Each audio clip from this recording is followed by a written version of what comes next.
मान जाना अब घर वाली ले आईनी झुमकाया बाली।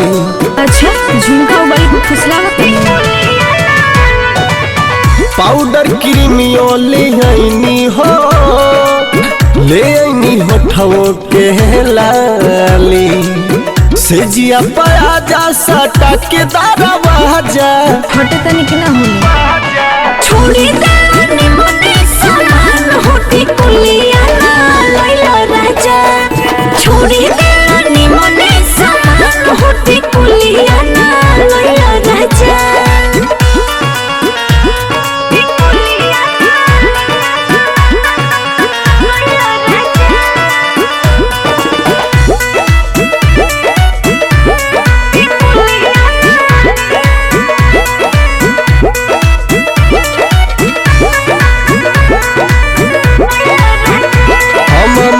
तानी भइल बाटे हमरे से गलती छाव 36 रकम के मेहरिया हो बदलती।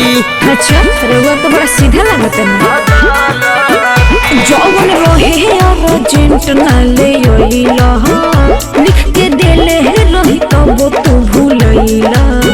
अरे हो झमकेलू ऐसे जैसे तारे ने झाझा हाथ छोड़ के ना छोड़ी दानी मने समान होती कुलिया ना लैला राजा छोड़ी दानी मने समान होती कुलिया ना लैला राजा।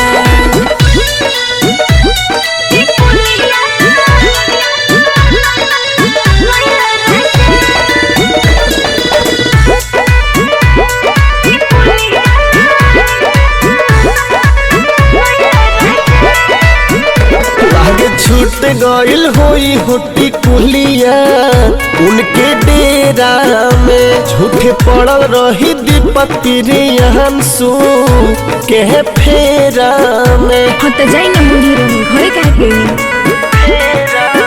ढेरे सुनहनी जीरा और बकवास के साथे गोइल रही गुलशन आकाश के छोड़ा आनंद के कोड़ा में अब राजा देखने ढेर पोलाई मोर छोड़ी दानी मने समान होती कुलिया ना लैला राजा छोड़ी दानी मने समान होती कुलिया ना लैला राजा जाई एकदम भूलकड़े बने।